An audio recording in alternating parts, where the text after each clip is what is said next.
Okay.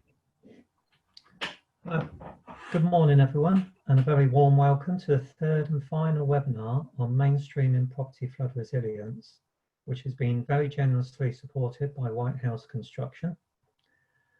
I'm Brogden. I'm the former head of technical claims at Aviva and the past chair of the DEFRA PFR Roundtable. I'm now working as a consultant, focusing very much on PFR. And I'm also supporting the OxCam Pathfinder project, which we heard about last week. And I'm delighted to be chairing this on behalf of CIWEM this morning.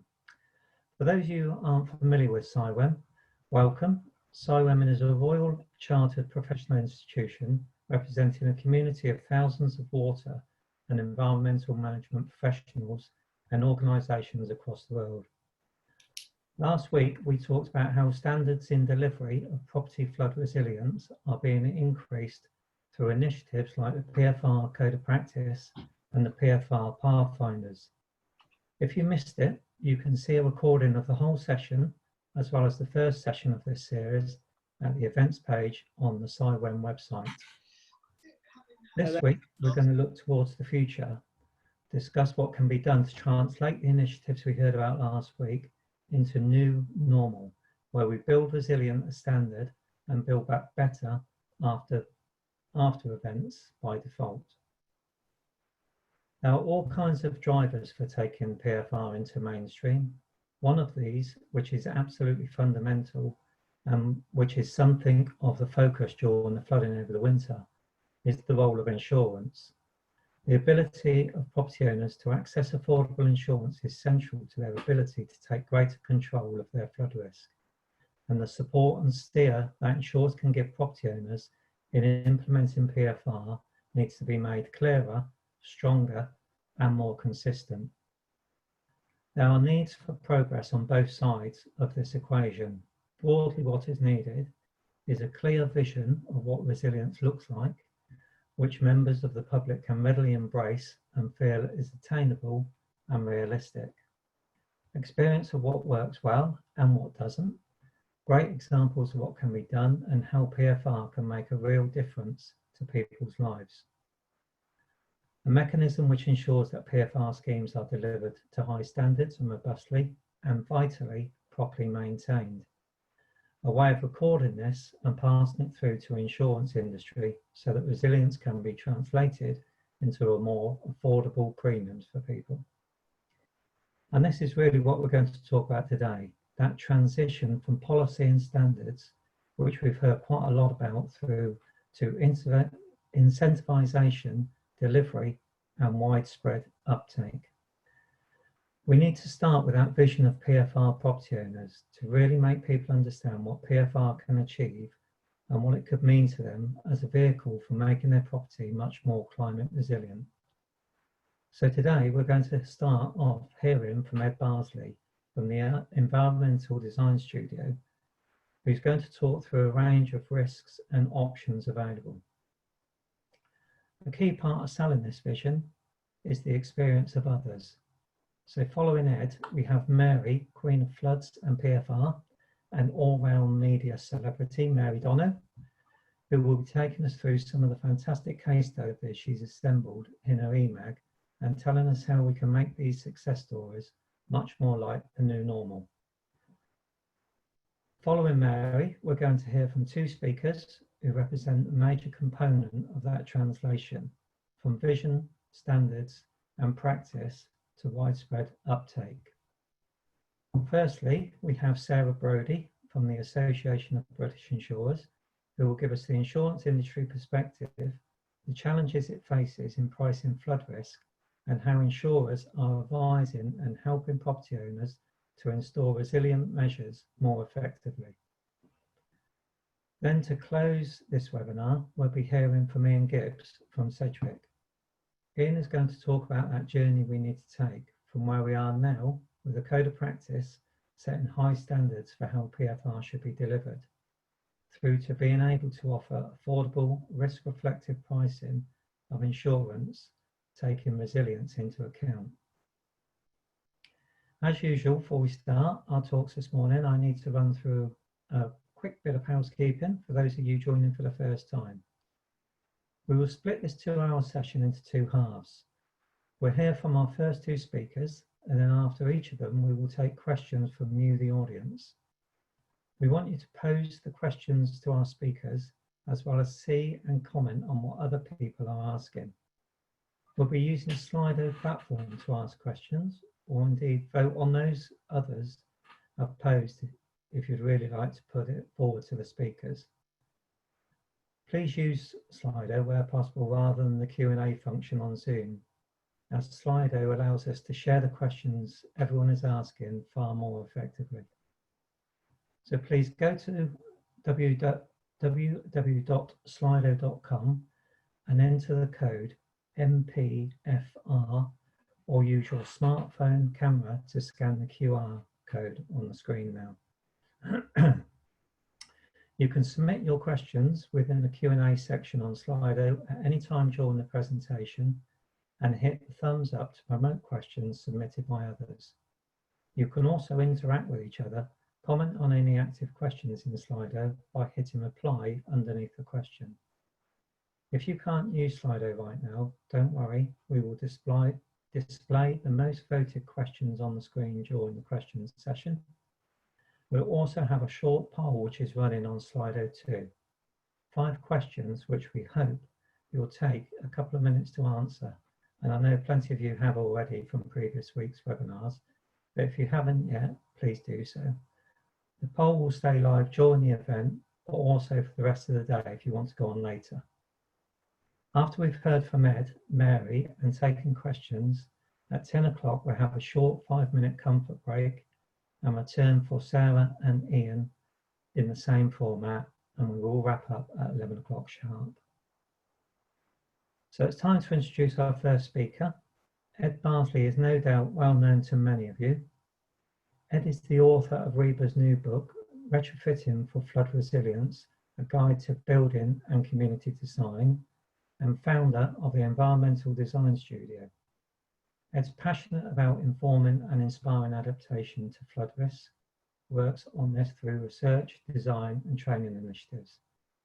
In 2016, his practice won the Sunday Times Resilient Home Competition with their design of the Home 4 Seasons. His presentation today is on how property flood resilience can be a key component of climate resilient places. So Ed, over to you. Thanks very much, Graham, and hello to everybody tuning in to watch this. Just going to share my screen and hopefully that will work. There we go. Okay, give me a shout if you can't see this. Wonderful, yeah, so firstly, just a bit about us. We're a social venture whose aim is to reduce the exposure and vulnerability of communities and environments to natural and human-induced hazards. We don't just work on resilience to flooding, we also look at things like heat waves and water scarcity, so various themes. And as Graham mentioned, we do this through research and design as well as training initiatives. Earlier in the year, my Reba book was released, and it looks at flood risk and resilience in relation to both new build and existing contexts. We had the launch in January, which seems like a bit of a lifetime ago now, but it's lovely to see many of the people there on the night here on the call today. The book looks at adaptation in relation to various scales, so catchment, community, street and building scale. But today, really, we're here to talk about climate resilient places and the role of property flood resilience. Now, the scenes of the winter floods in the UK are horrific, and my thoughts go out to many of those who are living through the journey of recovery and also dealing with the pandemic issues we're in. But I think we need to remember that with climate change, we're set to see many more homes exposed and vulnerable to flooding, and actually for a large amount of those communities, it could be in the future that they experience floods actually during the recovery phase. And so we're seeing people starting to get caught in this kind of cycle of repair and recovery and reinstatement. And really, we need to be moving to a state where we're actually seeing fewer homes affected and quicker recovery times, and that more resilient condition. In terms of flood risk management, there's a variety of different things that we can do to actually manage and reduce the different types of flooding that affects areas. And natural flood management plays a huge part in that, in sort of actually slowing the flow and increasing the capacity and storage of floodwater. We need to move towards making cities more resilient and absorbent. But actually, in particular, looking at the code of practice and property level, I think that provides a fantastic framework onto which we can begin to roll out and improve the resilience of communities throughout the country. Now, today I'm going to be speaking about actually the different ways in which we can think about understanding the hazard of a building, its sort of set up itself, and the options for adaptation. Really, we want to see fewer homes affected in this way. We want to showcase the variety of different ways in which buildings can be adapted. And I'm going to talk about the sort of first half of the code of practice, really, the hazard, the property, and the options in which we can adapt. When we think about the hazard, in many ways, context is key. So there's so many different types of flood risk, and actually a strategy that's designed for resilience to something like, say, surface water flooding will, in its very nature, should be different to something like groundwater flooding. Groundwater flooding can build gradually, stick around for very long periods of time, whereas surface water flooding can be very sporadic and intense in nature. So we need to consider those different characteristics of each type of flooding. But we also need to actually look into what information is available to help us build a picture and understanding of the hazard itself. So, where is that source of flooding? What's the pathway over which it moves, and what's the past, present, and future flood risk context of an area? As well as that kind of wider context, we need to think about the particular actions of the flooding on the building. In coastal contexts, you might see breaking waves as an issue, and in other areas it could be buoyancy or actually issues of erosion affecting the building itself. And we need to consider the variety of different ways in which water can enter a building. It doesn't just come in through your front door, it can come up through your floors, it can come backflow through your drainage. So there's so many different points of weakness in which we really need to address and to think about carefully. And the variety of different sort of issues and items to consider actually mean that for every different home, there could well be a different type of approach and different type of strategy. So one of the worst things we can do is to just be copying and pasting strategies from elsewhere. And the second standard, really looking into the survey of the building, we really need to consider all the different attributes of the building. The house type could affect it hugely. A terraced house, you could flood through your party wall of a terraced house. When we think about many of the building stock we have in the UK, they're kind of Frankensteins of buildings. You might have a kind of 1950s extension and a few other bits built at different times. These might be different construction materials. And so the joints of those different constructions types are important to consider, but actually, how the property flood resilience strategy kind of ties into that mixed match of building elements is key as well. Now, when we consider options, we need to consider that actually resilience can mean different things to different people, and people have their own preferences to property flood resilience. But actually there are ways in which we can build in and embed the different characteristics of resilience into particular approaches. And fundamentally, I think it's key that we understand the different terminology of property flood resilience and the different ways in which we can adapt a building. And the key one here is, you've got flood resistance, which is kind of dry proofing and preventing that water entering. We can make it flood recoverable, and we can allow the water to move in to enter the building safely and actually design the building to have reduced consequences. We can also look at avoidance-based strategies. That might be raising floor levels or changing the position of habitable areas. And here we've got this kind of broken these out into a range of different measures, and I'm going to kind of talk through a couple of these different elements today. Again, huge amounts of ways in which we can dry proof and adapt a building to be flood resistant. Now, not every construction type will suit these approaches, and we don't want people to be reliant on the performance of a single threshold, but it can make a huge impact in stopping water entering a building and minimizing the damages to a home. Things like flood doors and non-return valves. But there are lots of ways that we can make a building wet-proof as well. And the three different approaches I'm talking about here are really, we can alter the position of an item, we can elevate it or adjust it, we can change the materiality of a surface, or we can actually fit devices which limit the water ingress. So here we see a resilient kitchen setup, and actually, it could be that your kitchen table is foldable, your oven might be positioned at a higher level, and the different cabinet carcass itself, the cabinet carcass itself can actually be of more of a water compatible material. So what we're not seeing is this, damaged, flooded, soggy Weetabix of a building where of a kitchen where actually huge amounts of it has to be ripped out and taken away because it's contaminated. Even down to the building fabric, things like plasterboard, there's a lot that we can do to adapt to these individual elements of a building and design them so that actually they don't necessarily have to be ripped out and reinstated, they can be dried out in place. The Flood Resilient Repair Home at the BRE in Watford is a fantastic showcase and example of many of these different types of products and items in practice. And you can kind of, hopefully when lockdown's over, people can kind of go and have a look at it and understand how these different measures are implemented. It's not just residential context we need to be thinking about though. There's huge amounts of businesses throughout the UK and throughout the world which are affected by flooding. And there's a lot that we can do to adapt buildings and businesses to help ensure they have improved business continuity. And Hannah Tankard spoke very well about that on the second session last week. A lot of different measures that we can think about. As well as resistance and recoverability, avoidance is something that we can look into. And actually this example I'm showing here is of a property in Kent where the owners, they had a flood skirt, they had resistance measures, but actually they decided to add an extra story to their home, change the function of their ground floor zone. And so they've actually vertically adapted. They've decided to sort of, rather than just adding on a number of different measures to continue inhabiting that ground floor space, they've they've got a variety of different interventions which ensure that actually when that next flood comes, the family is safe and the building can be repaired and reinstated quickly. Just moving on to talk about new build contexts, because the Code of Practice also does inform and relate to new build. Now, where possible, we should be approaching development as an avoidance-based approach to development. So we shouldn't be looking to put buildings necessarily in areas at risk of flooding, but we need to remember that there's always going to be a degree of residual risk wherever we put a building. And in the future, and it only takes a centimetre of floodwaters to make a huge damage in when it floods a building. So, but there are a number of different things that we really should make sure that development avoids. We don't want it to increase runoff rates. We want to ensure that it does not backlog and constrict the conveyance of water or push it into surrounding areas.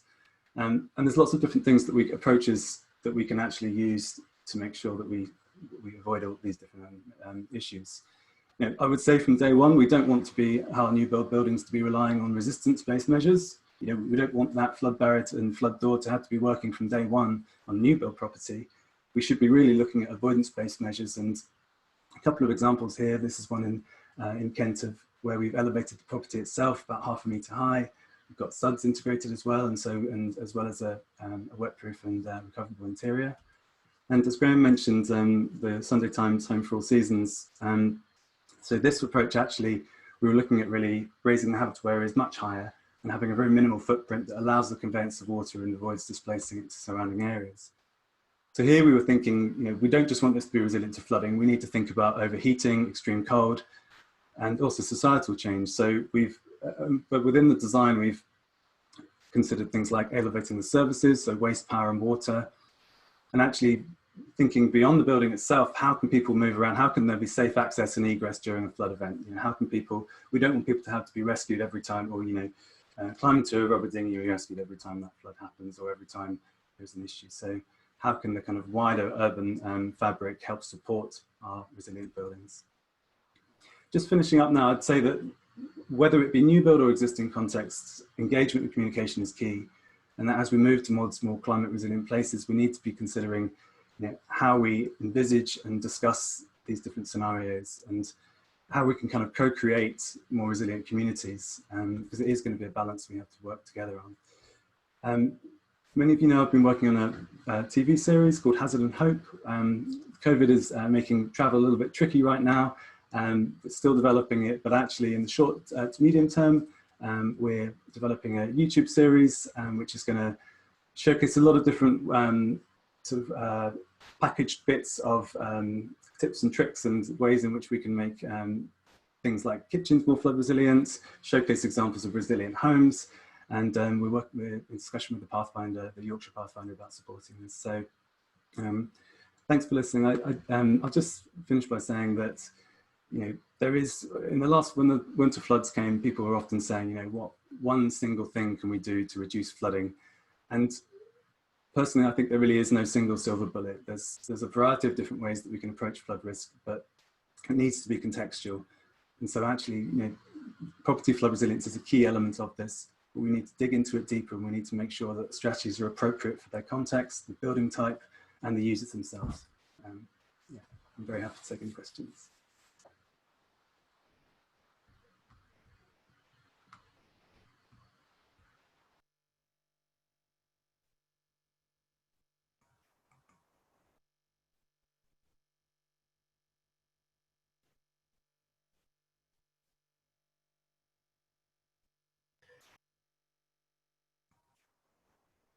Thank you, Ed. Sorry, my video won't come back on there. So we've got a couple of questions coming in on Slido. Thanks, everybody. We'll go to the top one to start with, Ed, if that's okay. So does the book largely follow and promote the new code of practice, and will it also reflect the new guidelines when they are available? Yeah, so we were very fortunate just before the book was published to be able to get a draft of the code of practice, and so it does feature in the book. A number of the graphics we've developed that feature in the book are also being used in the code of practice, so there's kind of continuity there. It might be in the future there's another edition, I'm sure there will be, of the book, and we can be updating that as we go, but yeah, it's I've made sure that the terminology in the book aligns as much as it possibly can with the code of practice. I mean, obviously the guidelines and details of the code of practice are sort of more information is coming out soon, but yeah, I hope it's something that can kind of be complementary and work in parallel with the code of practice. Excellent. Okay. And we have another question shooting to stop now. When will the videos be available? Yeah, they're in the pipeline. I think that, you know, a lot of the kind of the content is there, and you know, it's yeah, I would say in the coming months we're looking at months, not years, with that one, and I think there's such a need for them. You know, there's so many the floods keep coming around, and you feel like, well, surely we've learnt this lesson before, and actually there's so many, you know, people on the school, fantastic experts out there, and people who have a lot of knowledge and information to share, and so hopefully it can be a way of highlighting some of that, the good practice ways in which we can adapt. Excellent. So the questions are starting to come through now, so thank you, everybody. Keep them coming. PFR has been called many things. Recoverability won't mean anything to the general public. Ought we be using simple terms like keep it out or let it in? It's well, something we battle with, I know, through the round table about terminology. So good question. Well, I think that if you just say let it in, there's a chance that it will be let in and the building fabric will soak it up like a sponge and be damaged and need to be ripped out and reinstated. You know, so the idea that something could be designed for recoverability is important. I mean, terminology is always tricky, but you know, we want to make people understand really that they don't always have to take those extra layers of the fabric of the building off. They can actually, there are ways in which we can be back in weeks and days rather than months and years. And so, yeah, it's an interesting challenge, but hopefully it does become a more familiar yeah, time and approach. Yeah, I must admit, we quite like the recoverability because it kind of says it all. So thanks for that. Yeah. This is an interesting one. Flood resilient property in Shrewsbury has parking underneath. People obviously need to move cars for flood alert. No parking nearby, or will they have to pay? Yeah, well, again, I think that it's we're very blessed in the UK to have fantastic warning systems and often quite a lot of time to prepare and adapt. And maybe I think that's something, you know, thinking about resilient places, we need to be, as Emma Boyd said in the first session, you know, we need to think about the wider infrastructure and you know, moving forward, it might be that we're seeing less vehicles on the road with automated vehicles and different things. And so, and it could even be that automated vehicle can drive itself to a safe haven, safe space. And, you know, fundamentally the building itself, we're trying to avoid that, you know, minimize avoid it being exposed and vulnerable to flooding. So the vehicles can be moved, but it's a bit trickier to make that building move. So we're getting some good votes in now, and they're jumping back a bit. Hi Ed, how will you promote the videos and books so that people who have been flooded can access these useful resources? Yeah, so we're speaking with Steve Ragner's team at the Yorkshire Pathfinder, who are keen to help us in terms of engagement. But if there's people out there that would be interested in helping support the kind of promotion of this, I think that I'm very happy to discuss other ways in which to get it out there. I think that the, a lot of people go to YouTube for sort of how-to videos and different tips and approaches and things. And I think actually it could be a great format to, to get it out there and to get a discussion around these things. And so, yeah, it's, I think that's a good channel to be approaching this through and improve that kind of the outreach of it. Yeah, I think it's a good question. It's been promoted quite widely from you and others through things like LinkedIn and that, but getting it out to the communities is probably really useful, and I'm sure our next speaker will have a view on that one as well. How is flood cultural diversity? Are these examples we can learn from different countries and cultures? Example of techniques from other places, e.g. developing? Yeah, so there's actually the book features case studies from around the world, and there's some fantastic examples in the US and in Australia as well. There's huge amounts of resilient homes and buildings being built in Australia. I think it's fascinating out there with the work they're doing, but also in places that actually experience flood risk as a perennial threat. So there's properties in Southeast Asia and Mekong Delta that we can see are actually being retrofitted to be buoyant and amphibious by Professor Elizabeth English and her team at the Buoyant Foundation Project. And there's a lot that we can learn from looking outside. The TV series was planning to be going to some of these different countries and cultures to be learning from them, and we still do plan to do that, but obviously slight restrictions at the moment in getting out and about. Okay, hopefully squeeze a couple more in. How will these ideas make it into developments? It is up to developers to adopt these. They default to standard non-PFR options. I think this is a very topical question, and one that crops up a lot in the PFR space. Yeah, I mean, I think that's something that may be picked up a little bit later when we're talking about insurability of homes and different things. But and in the first session of this webinar, there was discussions about it being built something in building regs, and I think that does need to happen at some point. I think we've come a long way with the code of practice, and as we build more data and more information on proving the huge value of these approaches, it will be something that can start to be enforced a bit more. But also, I would say that we don't want, we shouldn't be building homes that are vulnerable to flooding. The materials are out there, the techniques are out there. There's lots of different ways that we can design it so that homeowners aren't having to go through a long, arduous journey of recovery. And so I think it's actually that kind of there needs to be a market driver in terms of customers need to be saying, well, no, I want that kitchen needs to be a flood resilient kitchen, please. That's what I'd like to see. And so I think we want that demand there really from people to expect flood resilience as something more standard. Yeah.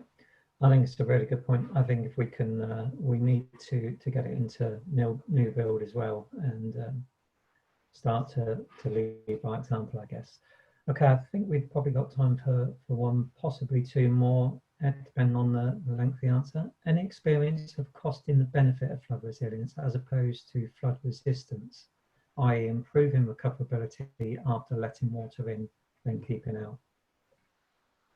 Yeah, so I'd say I'd point people to work towards the fantastic work that Jessica Lamont's been doing on and around this topic. She's got a number of different publications on this, and not sure she's on the call right now, but Robbie Craig might also have some interesting input to this, because I know that they've been kind of looking at that those different values. And so I think that with resistance and recoverability, we need to remember that for many homes, the construction type might mean that actually you can't be using resistance, and so it's not sort of always just one or the other. It's actually that you need to be. It might be that you only have that option of recoverability, and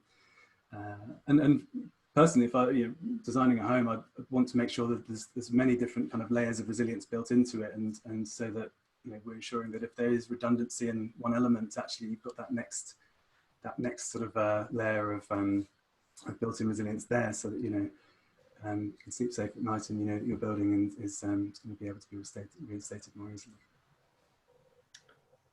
Okay, I think we are out of time on that, Ed. So we'll end it there. So thanks again, Ed. That sets the scene perfectly for the rest of the session. Now moving swiftly on, we're going to hear about some case studies where PFR has really worked. This lady actually needs no introduction, but Mary Dhonau has been flooded herself on many occasions and has an extensive experience in supporting and advising the victims of flooding during their recovery. Mary is the co-author of the Homeowner's Guide to Flood Resilience, the Business Guide to Flood Resilience, and the Homeowner's Guide to Flood Recovery, and the 4-step guide to preparing a household emergency plan. She is also one of the leads of the Property Resilience Roundtable. In 2017, Mary project managed the Cumbria Flood Resilience Showcase project, which won the Environment Agency's Project Excellent Award for Climate Adaptation and Resilience. Mary has recently published the widely acclaimed EMAG, which features the adaptations homeowners and businesses have made to their properties to make them more resilient to future floods. Mary is currently involved in all 3 PFR Pathfinder projects. Mary was awarded an OBE for her services to environment in the Queen's Birthday Honours list in 2009. In December 2014, she was awarded the Honourable Ricks. Mary was also given the Voice of the Customer Award and the CII Public Interest Award 2015, and an honorary doctorate from the University of West of England in July 2015. She was very proud to be made an honorary fellow of CIWEM in 2017. So Mary, over to you.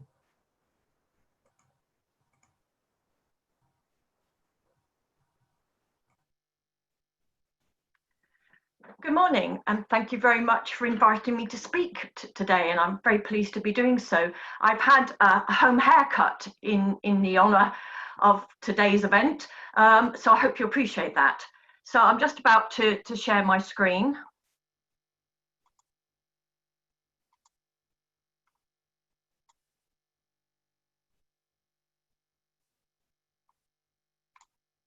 Can you see it?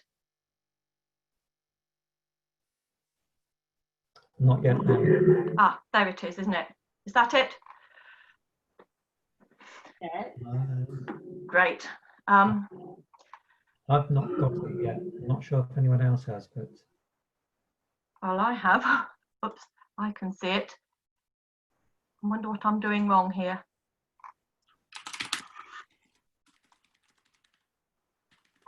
Mary, would you like Roxy to run your slides, and you can just let her? Yeah, yeah, please. Sorry, I can't. I'm seeing it, and I can't see the share your slide bit.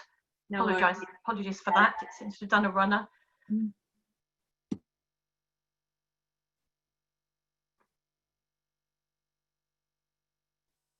How strange. Are you able to take control of it yet? Yep, just bear with me a minute. I'll be with you in a second.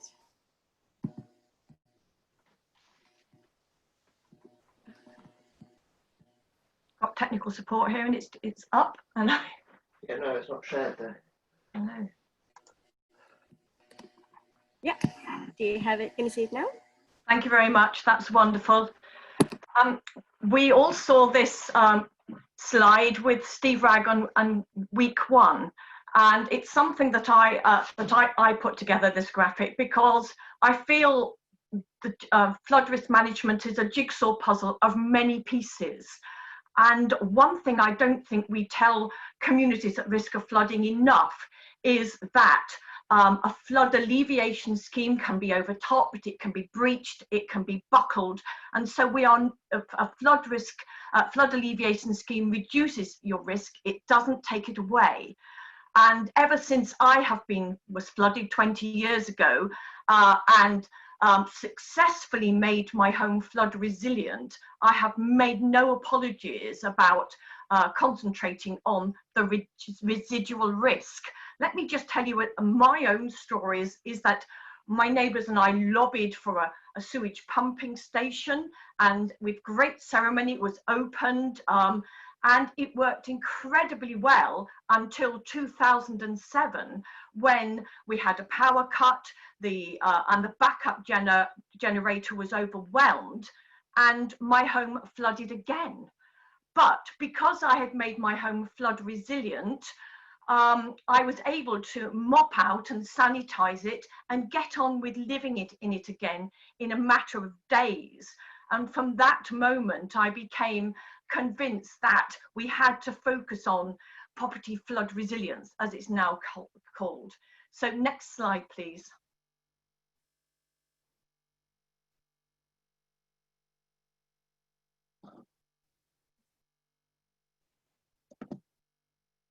Have you got the next slide? Yeah, is the one the property flood resilience Yes, email? On the back of the success of the BRE house and the Cumbria Showcase project, I was keen to find out what real homeowners and real businesses had done to make their properties flood resilient. So in 2019, I spent a large proportion of the year traveling around the country talking to people. Now, if those of you that are on the line haven't seen this, please go, if you follow me on Twitter, it's there on my pinned tweet, @FloodMary. And if you'd like a copy and you're not on Twitter, my email is below. Do email me and I will send you the link to where it is. Next slide, please.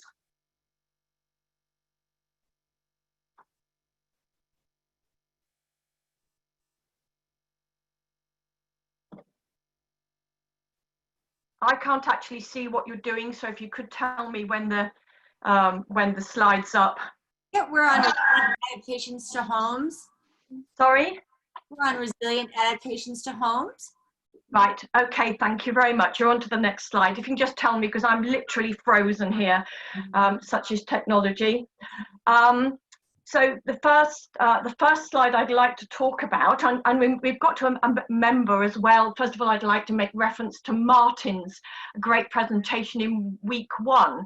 I was in his home shortly after the flood, and his wife told me that they'd had more problems with flooding from their incontinent cat than they'd had with the actual flood itself. And I think that's a powerful quote to somebody who has built back better and made their home flood resilient. So I'm hoping you've got Claire's house in Todmorden outside. You're looking at that. I'll call it up now. Now, Claire's family had been flooded from surface water twice in 2016 and in 2006 and 2015, and they live in an old terrace house of Weaver's stone cottage, which was built with no foundations and situated on the steep hillside that's typical in the Todmorden area. Next slide, please. I'm moving to the next slide. Thank you. Now, I'm not going to read out what the interventions people have done are. They're for you to read, and I'm going to give the 2016, the update from the floods this year. And in February this year, Claire had water upside her house, and I'm quoting from Claire, and it was high, if not higher than previous 2 occasions that our home had flooded. The first time my home had flooded, it was the first time it had been tested since she'd had the work done. The flood door held, the concrete floor held, and instead of half a foot of water inside my house, I had just a dribble coming in where some wires went through the wall in the meters outside. That's now rectified. It was getting to at a speed that she could mop it up. And in the end, she had about a third of a mop bucket of water instead of a £25,000 insurance claim. And she said she couldn't be more happy. So it was a no insurance claim. Next slide, please. Next slide is up. Yes, next door, yes, there's another Todmorden resident. Here, he chose a dual strategy as well of trying to keep the water out. So he used his £5,000 grant. There are 2 slides, so if you can move on to the next one, please, while I talk over. He built a wall and purchased a solid wood floodgate to keep the water out. So when the floods came in February, the water was kept, went 8 inches up the wall, but didn't get in. And obviously there would be water falling between the wall and the house. and he had a sump pump which kept the water down, and he had no water in his house at all and no insurance claim whatsoever. So if we could have the next slide, please. David and Tina in Cumbria. That's correct. Thank you very much. There are 2 slides with this one. So I'll tell you a little bit about David and Tina. They're an absolutely lovely couple. And their cottage is very near to Scandal Beck, which flows into the River Eden. The cottage has now been flooded on 3 occasions, in 2005, and then from both storms Desmond and Eva in 2015. Again, if we could move on to the next slide so you can read the interventions that they did. If you could, thank you. They've said that the wall, again, a bit like the Todmorden guy, the wall kept the flood water out, and the barriers in his gates kept the flood water out. But he has got a steep-sided garden, and the water was teeming down his garden into his, towards the house. But he had a series of pumps in the front, pump sumps, and they worked very effectively. He said he had to keep a careful eye on the pumps and the hoses coming out, as they had a tendency to kink. The lessons they learned, as I asked them about this, is they needed to check everything worked efficiently, and then it would be helpful in the future if the Environment Agency could stop the storms from coming during the night, as they really struggled with that, being quite elderly. If we could go on to the next slide, please, that'd be Karen from Appleby. Yes. Thank you. I'll just call it up myself. Right, this is actually isn't in the EMAG, but it's going to go into my updated EMAG, as I think it's such a powerful story. And the reason I particularly like this one is that Karen accepted that she was going to flood, and she then adopted a dual strategy of trying to keep the water out and then acknowledging that it will come in and making adaptations internally. So what I liked about her, as I've said, is that she bought an upgraded barrier that she knew would give her more time to move her belongings. She also rethought about the kind of belongings and the furniture she kept downstairs. She moved more sentimental items upstairs, and the furniture she had downstairs was solid wood. It's well known now through talking to people, all the 40 case studies in the EMAG, that solid wood can survive a flood. So she piled all her stuff, and I think we have got another slide, if you could move on to that, which depicts that. She piled all her belongings onto the furniture. The other picture is of her flood resilient home. She's had it tanked, and she's got ceramic tiles to the floors. And also, very importantly, she has a flood plan. And I think part of the PFR toolkit has got to be flood planning, emergency planning, knowing exactly what you're going to do when a flood warning occurs. Luckily in Appleby, they have tremendous backup there from the community volunteers, and they go round and help all homeowners at risk move their furniture and belongings to a place of safety. Now, the measurements that Karen gave me, she said that the river levels between Storm Desmond and Storm Ciara in February were pretty comparable.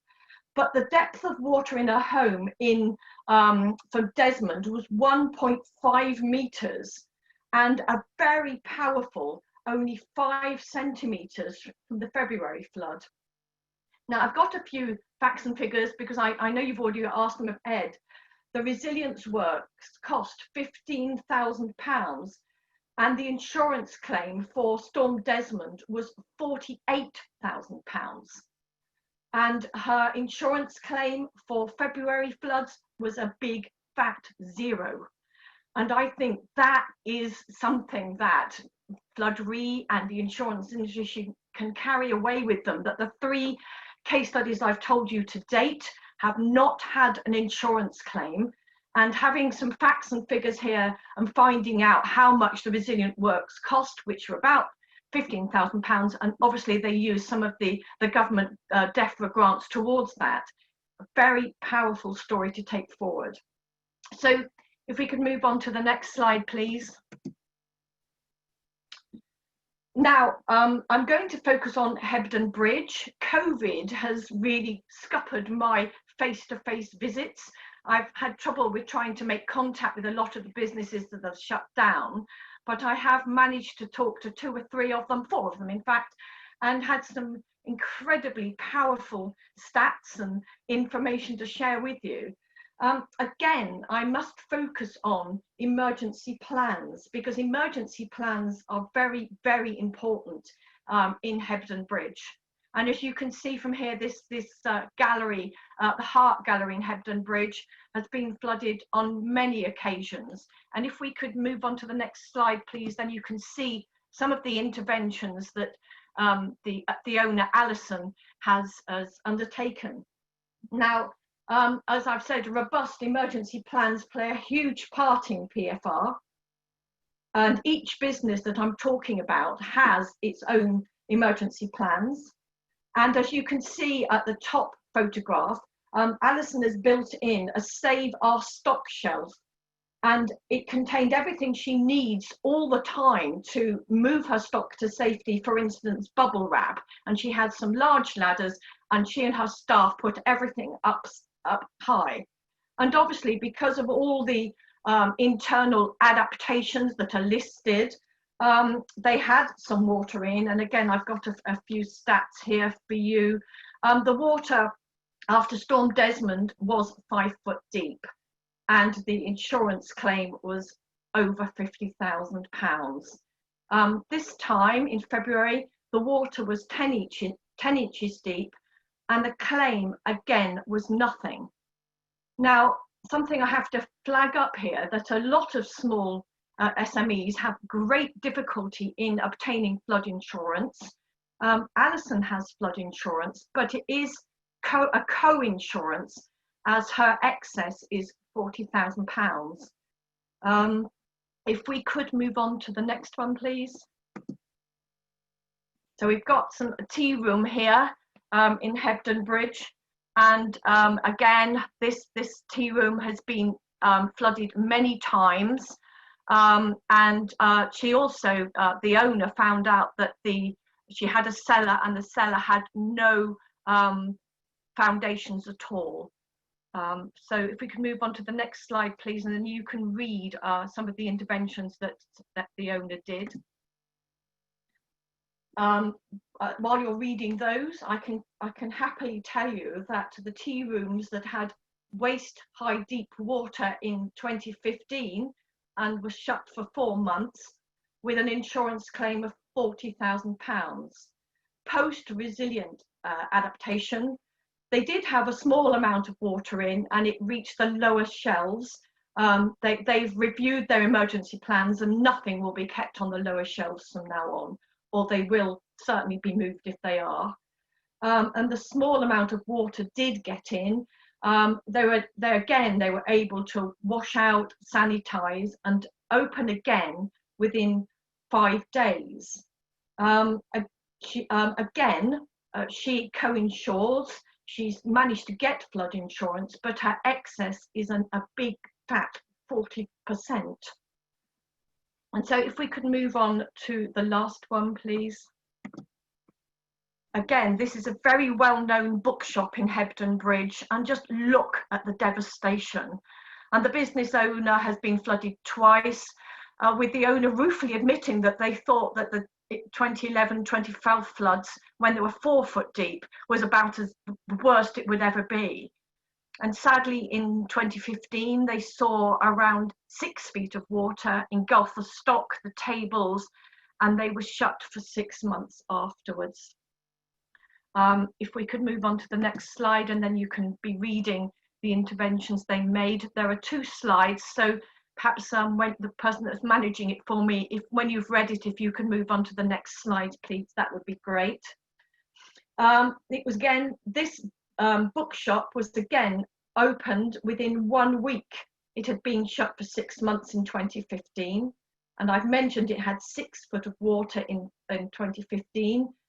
And I quote, I've written down what she said because I feel it was quite powerful. It was good. We only had 8 inches in our shop this time. Sadly, she says, the pump didn't work, but they believed had it done, it would have managed to keep the water out. They now have learnt the lesson and have a maintenance contract in place. And that's another endorsement for the code of practice. Remember that one of the last recommendations from the code of practice is maintenance. Incidentally, this shop doesn't have any flood insurance at all and has been unsuccessfully able to get any. And I'm hopeful in the light of their success story of being able to wash out, sanitize, open again within 5 days. They kept the dehumidifiers going on for a while, but they lost just a little bit of low-level stock and a computer.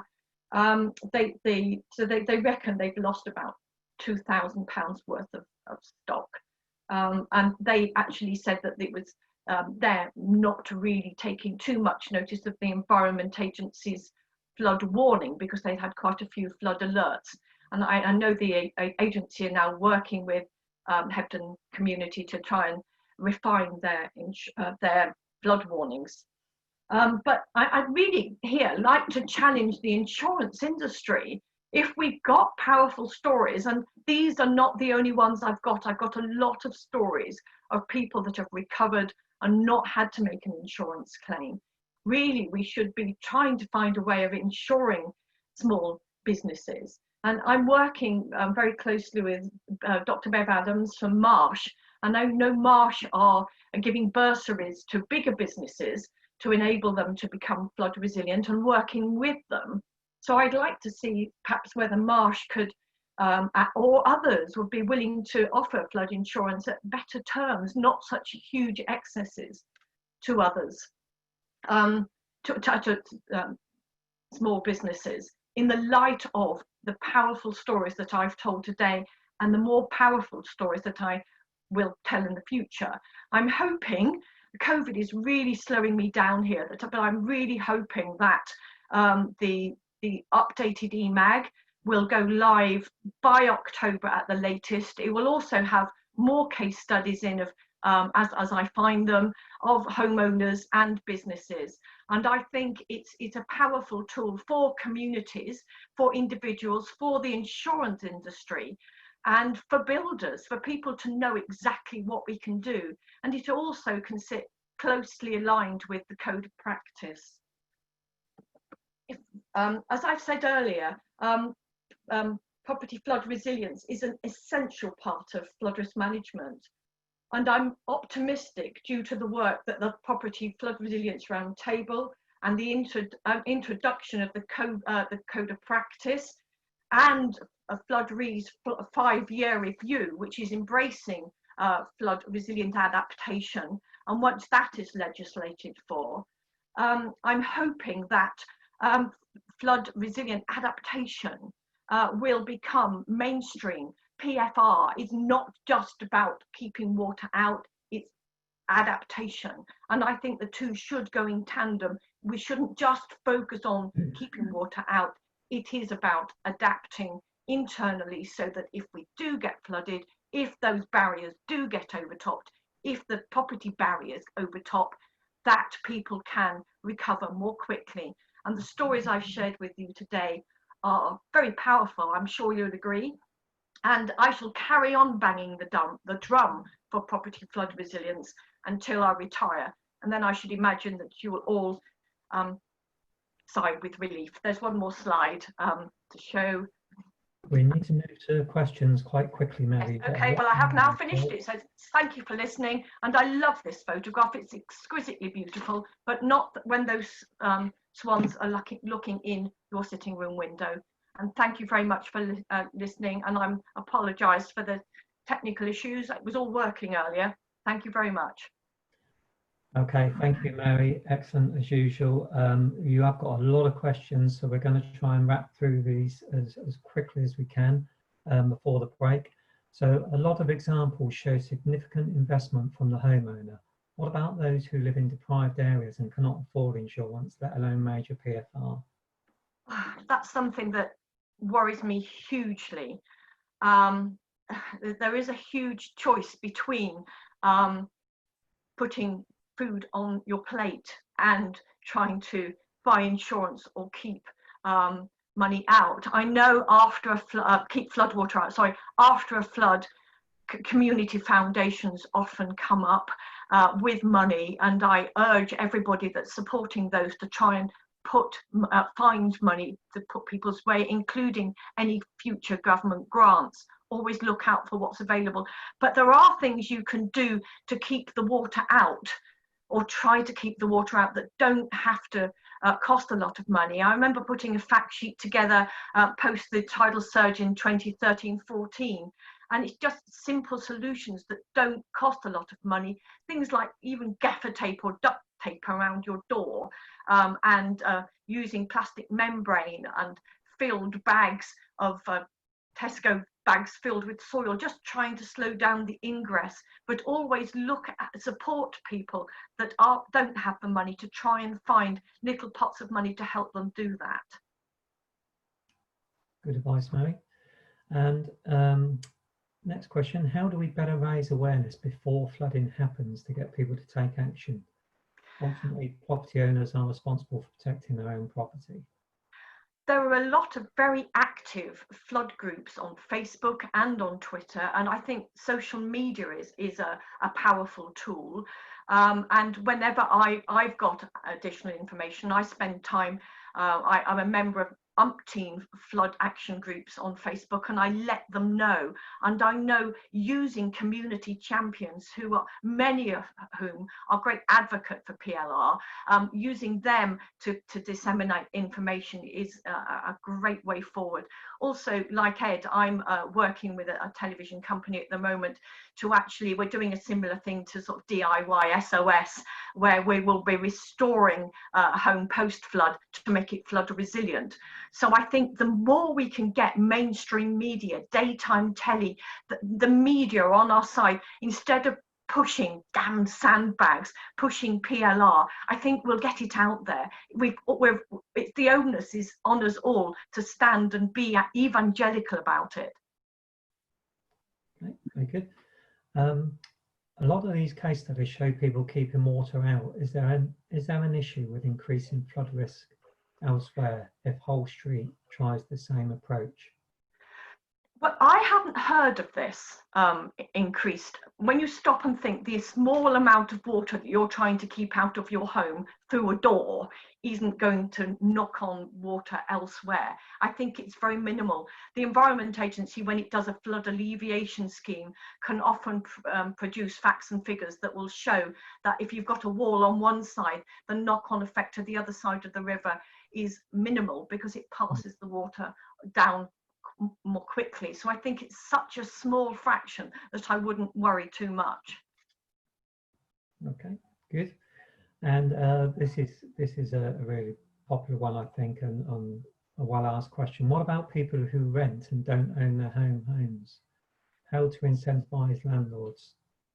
Well, I think the landlord does have a financial interest in the house. If the house repeatedly floods, it is going to degrade. And I think talking to particularly the shop owners, for instance, where they only rent their shops, they have been working very closely with the landlord. One of the case studies I didn't mention, I'm talking to the landlord later this week, who invested significantly in the building because he knew he wouldn't be able to rent it out if he kept flooding, and making it flood resilient was a plus for him. He kept his tenant happy, but also he's got a viable business to pass on. And I would think it would be likewise with landlords. But again, it's actually getting the information about PFR to the landlords and make sure that they're in the loop as well. Okay, right, we're going to squeeze this one in really quickly because it leads into our speaker after the break. So very quickly, Mary, expect most people rely on insurance. Do you think we need insurers to drive uptake, either by offering incentives or adding resilience into repairs? Yes, I do. And that's one thing that I think Flood Re are pushing forward, is that they are hopefully going to be giving people money towards building back better post-flood. And I know NFU Mutual already do that. So if you're with NFU Mutual, you're one of the lucky ones that actually incentivizing building back better is very important. And it's the carrot towards finding a risk-reflective price market when Flood Re is no longer there to support us all. Absolutely. Thank you very much, Mary, and thank you again to both of our speakers in that first session. We're now going to take a quick break for 5 minutes to grab a cup of tea and a quick comfort break, and we'll be getting going again at 10:05 sharp. So we'll see you all shortly. Thank you.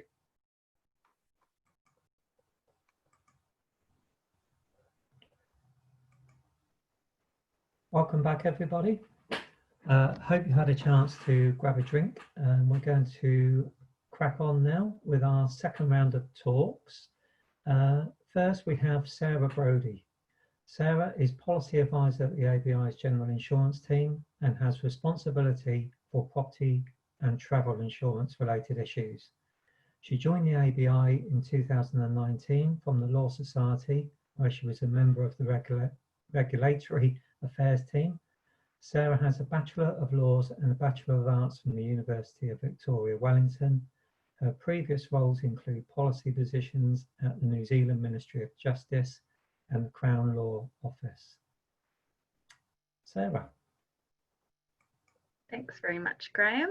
I will just share my screen.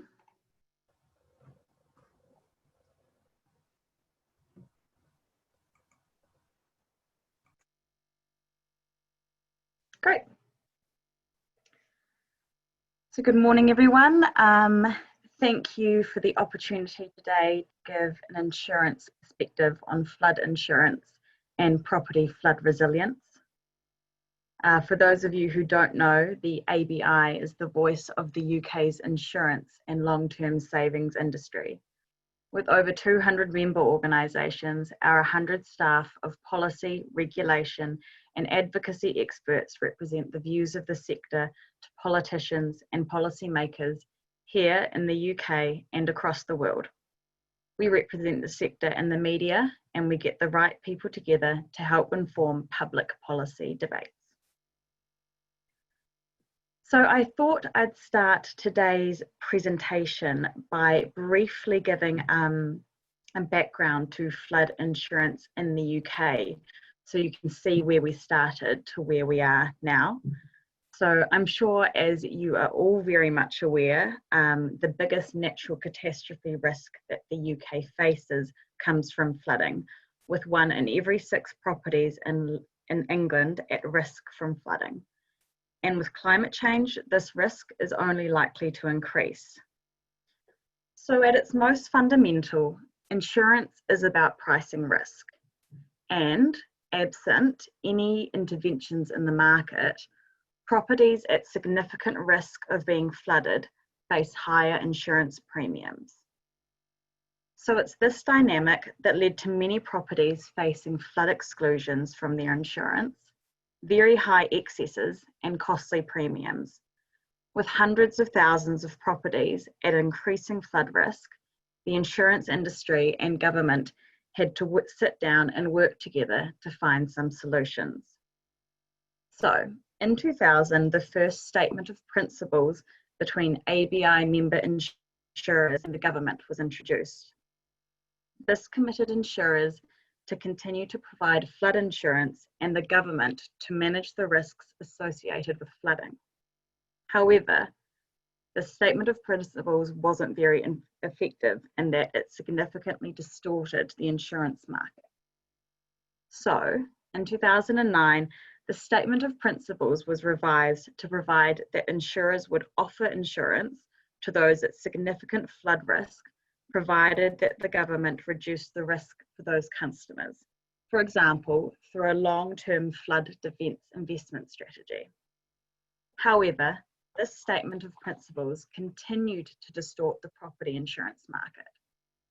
It was widely viewed as unsustainable for the insurance industry but also for customers, and a more lasting long-term solution was required. So, in response, the ABI actively worked with the government to design and develop Flood Re, which creates a competitive market for high flood risk homes, enabling households to access affordable cover. So since Flood Re has been established, it has had a major impact on improving the affordability and availability of home insurance. Approximately 300,000 properties have benefited from Flood Re since April 2016. 4 out of 5 homeowners with previous flood claims have been able to find quotes that are at least half the price when compared to April 2016. And independent research has shown that the vast majority, meaning 99% of householders whose property had flooded previously, are able to receive quotes from 5 or more insurers, and that's compared to 0% before the introduction of the scheme. So you can see that the establishment of Flood Re has led to some really great successes. Homeowners don't need to be aware of Flood Re in order to benefit from the scheme. Homeowners can buy home insurance in the usual process, so that's typically through an insurer, who will then choose whether or not to cede the policy to Flood Re. People can benefit by shopping around for the best deal by using price comparison sites, contacting insurers directly, or speaking to a broker.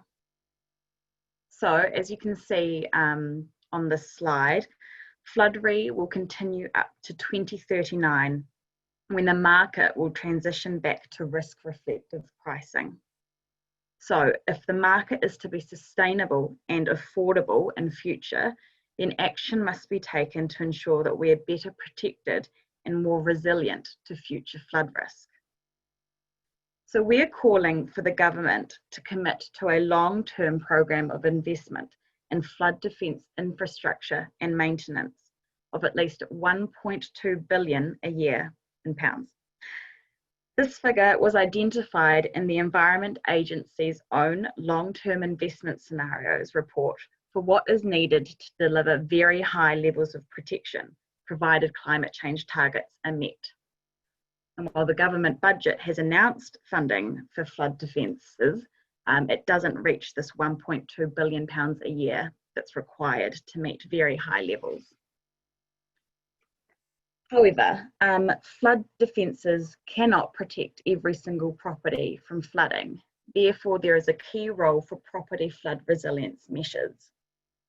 So I think, and as it's already been referenced today, this 2039 date is really key for government, for insurers, for businesses, for homeowners as well.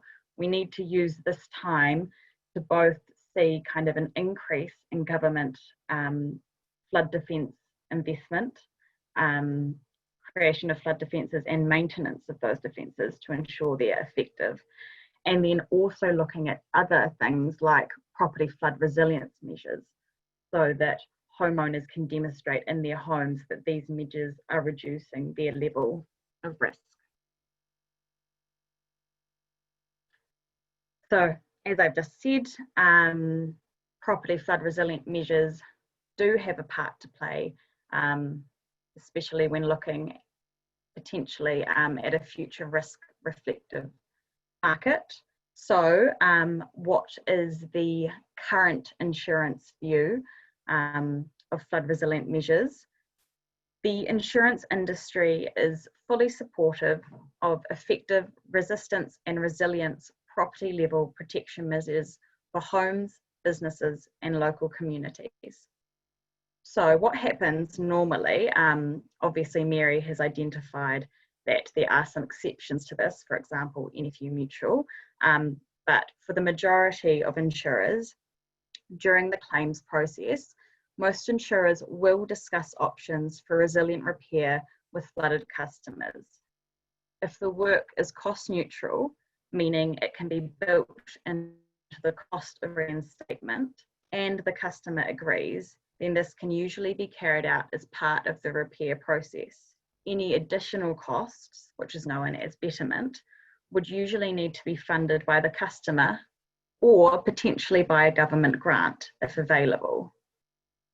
And that's because the purpose of insurance is to put the customer back in the position they were before the flooding. So there are some property flood resilience measures which can be incorporated within reinstatement that are cost neutral, and that is something that individuals can explore with their insurer. Otherwise, they can make, make their own investments in it or look for government grants. So the ABI has produced a guide to resistant and resilient repair, which you can see pictured on screen. Whenever flooding occurs, the ABI proactively engages with local MPs and local authorities to provide information to those affected. During the recent flooding, the ABI contacted over 200 MPs and local authorities across the UK to provide them with this guide, along with another guide we've produced on responding to a major flood. Insurers will seek to take account of any measures which can be shown to either reduce the flood risk to a property or reduce the level of flood damage. However, this is what's kind of really important for the insurance industry, the effectiveness of these measures will need to be demonstrated. Important factors for insurers when considering resilience measures will include confidence in reducing the scale of damage, competency of installation, and ensuring the measures are properly maintained where required. And as mentioned already a few times, and I imagine across these sessions, the Property Flood Resilience Code of Practice, launched earlier this year, provides a good step towards improving standards of installation of PFR, which we hope leads to increased confidence in the insurance industry that these measures are suitable and effective. And I think we're still waiting for the second part of that code of practice, which will go into a lot more detail about installation and maintenance. At the moment, there is no accurate way for insurers to map and model properties which have PFR. Ideally, this information needs to be in a format that insurers' systems can readily digest and use. A national database of properties that have installed property flood resilience measures would help to enable insurers to take PFR measures into account. So, looking to the future. Alongside calling for government to invest in flood defence and maintenance spending and ensure no inappropriate developments in flood risk areas, we're calling for government to raise awareness and drive uptake of individual property flood resistant measures. So we can call for government to do that, but kind of what are some key areas that we can look at to increase uptake? So as part of its response to various flood events covering the 2013-14, the significant flooding in 2015-16, the recent floods in Yorkshire in November 2019, and in response to storms Ciara and Dennis, the government announced a property flood resilience recovery support scheme in which businesses and households could apply to receive up to £5,000 to make their property more resilient to flooding. However, we understand that uptake of these grants can sometimes be relatively low. And if we've got this pool of money that the government is willing to spend, kind of how can we maximise uptake? So we have expressed to government that it is essential that these schemes are available as soon as they are announced so that resilience can be incorporated into the repairs process. We must avoid the situation where repairs are delayed while people await funding from the scheme. So insurers are very supportive of these government grants. There have, however, been some times where those grants aren't released until the property is well through the repair process. And then you're either looking at delaying the repair process, wait for the grant, or retrofitting these measures once repairs have already been completed, which isn't ideal. So we believe developing a centralised system which is coordinated and managed by central government would likely help to overcome the customer disengagement we are currently seeing, and will enable some insurers to help their customers complete these applications. So as Mary has mentioned, FloodRe is currently undergoing a quinquennial review. Part of this review includes a proposal to build back better homes after a flood. This proposal seeks to permit the payment of claims to include an additional amount for resilient or resistant repair above and beyond the original damage. And through this proposal, FloodRe is seeking to incentivise the uptake of property flood resilience measures. And government's currently considering this, and we will continue to work with FloodRe and government on this proposal. And finally, as has already been referenced today, but I will say it again, what I've talked about is focusing on increasing uptake after flooding, but community resilience would be strengthened significantly if buildings were built or refurbished in a resilient manner. So to achieve that, one suggestion is for government to review and reform building regulations to build flood resilience into properties as standards. We believe this is the most effective way for PFR measures to be put in place for all at-risk properties, and would provide a level playing field for insurers repairing all properties. So thank you. Happy to take questions. Thank you, Sarah. That was very good indeed. Just before we jump into the questions, and there's some good ones up there for you, I just wanted to ask you quickly, I know it's a theme that goes around. Obviously SMEs can't access FloodRe, and we hear so many stories now about the availability of insurance or the cost of insurance for SMEs. What's the view of the ABI at the moment, and work that you're doing with your members on SMEs? Sure. So I would note that DEFRA have undertaken 2 studies in recent years, both of which found there wasn't a significant failure in the SME market to obtain flood insurance.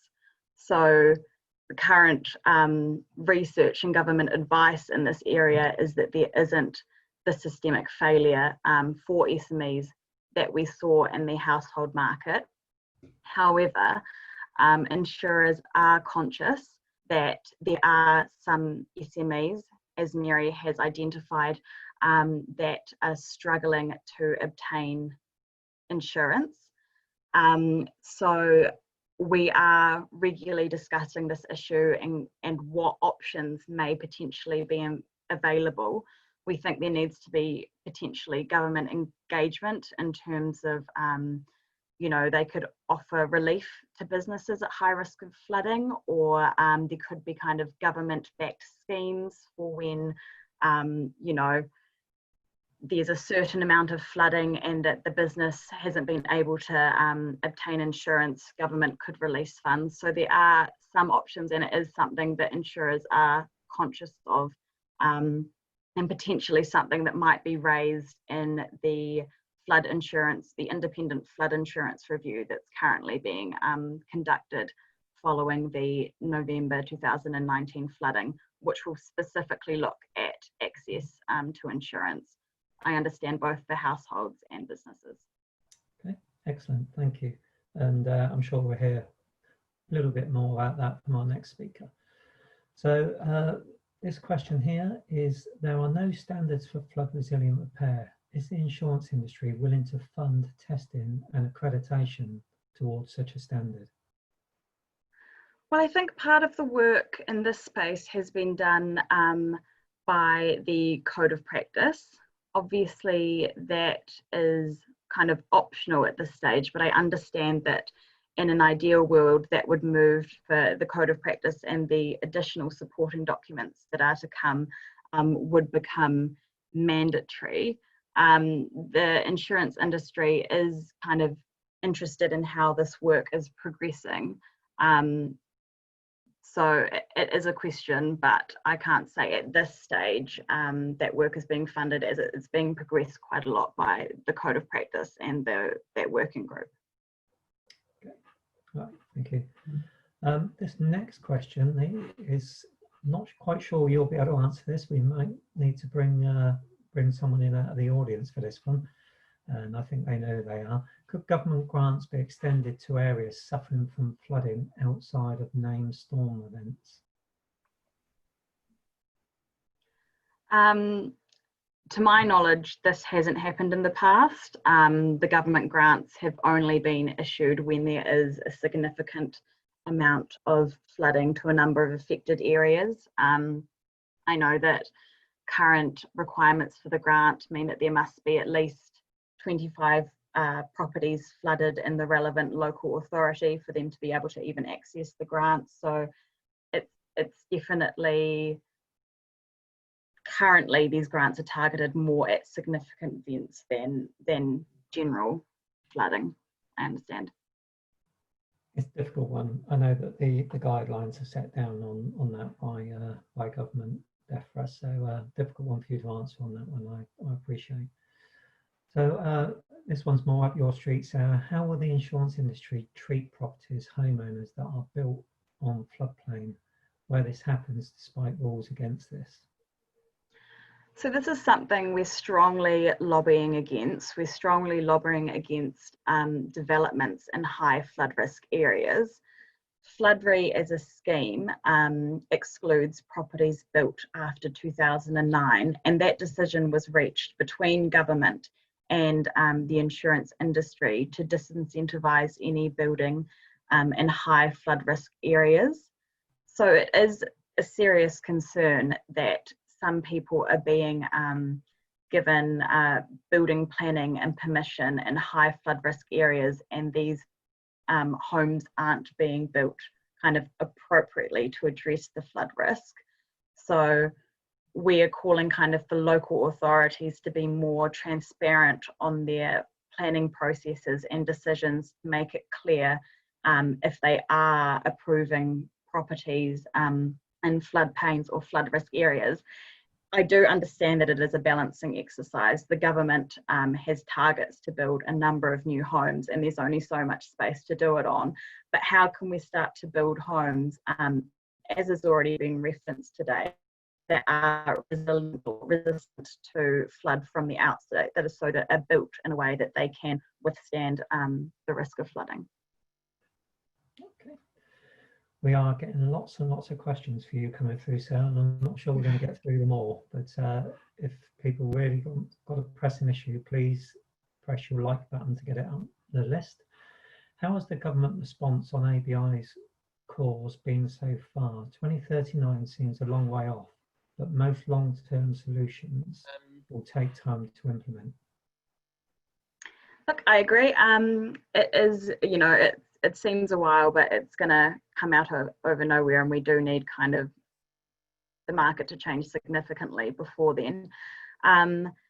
In terms of our lobbying on flood defence funding, we have been successful in the way that government has continued to commit new funding for flood defence infrastructure. However, it hasn't been quite to the extent that we have been seeking, and we kind of continue to promote those asks. Obviously, government has to balance it with their other priorities, and we do sometimes see that unless there's been kind of a significant flood event, it might fall down the agenda a little bit further. You know, we'd hope to see potentially something in a comprehensive spending review later this year, which I understand is unlikely to happen now given the COVID-19 outbreak. So slow but steady moving on that. Right, we've got time to squeeze this last one in then, Sarah. How would you engage with an insurance company to offer a product they could consider as a potential way to promote their flood insurance and reduce flood damage? Well, as the ABI, we can't speak to you know, what insurers will or will not take into account, as that's a commercial decision for them. I think in general, insurers make kind of risk-based decisions, and so relevant kind of evidence will be required to show that the risk is being reduced sufficiently, and kind of that kind of evidence base is what is necessary. I don't know how much insurers engage with kind of individual products when they kind of look at the risk as a home. So for a home or a business, it's not just flood risk they'll also be looking at. They'll be looking at the location, the claims history, and so on. Okay. Well, thank you very much, Sarah. That was interesting, and I'm sure those questions will continue to flow through on chat regarding insurance being a key topic there. But thank you very much. Thanks. So our final speaker today is Ian Gibbs. Ian is a National Technical Manager at Sedgwick. His background is in the insurance sector, project managing, building reinstatement and managing the response to flood events. He's developed a service providing flood resilience surveys to the insurance market. Ian is a long-time member of the Death Row Resilience Roundtable, and he leads on the task group for SMEs, which is driving the uptake of flood resilience, and a member of the Environment Agency Property Flood Resilience Pathfinder steering group as well, which is driving research and education into flood resilience. His widespread involvement in these groups influences the thinking on future flood response. And I'm sure we're probably going to see a continuation of that theme now. So Ian, over to you. Thanks, Graham. It's nice, everyone, to be on this call today and talk to you about flood resilience and how we can make it a really mainstream activity. The code of practice has been really key in giving insurers what good looks like. They've been crying out to say, you know, if you want to do resilience, how do you do it well? But more than just insurers, both the insurance industry and related industries like mine, loss adjusting, we must develop our thinking and our processes to ensure that PFR is affordable, equitable and delivered to the right standard, because otherwise there won't be the confidence that it will work.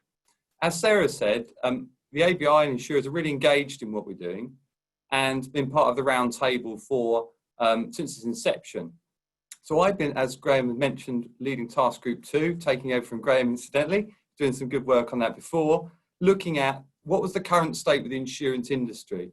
And what was really clear is, as I said before, there was a lack of understanding and confidence in flood resilience. There's not a lack of willingness to engage, there's a lack of confidence that it works, because in the past it has not been as successful. The future state we looked at to work out what was needed was it to be really clear that there were good standards, it was well implemented, everyone was very confident that resilience worked, and then it could be reflected in a risk sharing mechanism. I'll just share my screen and look at the slides.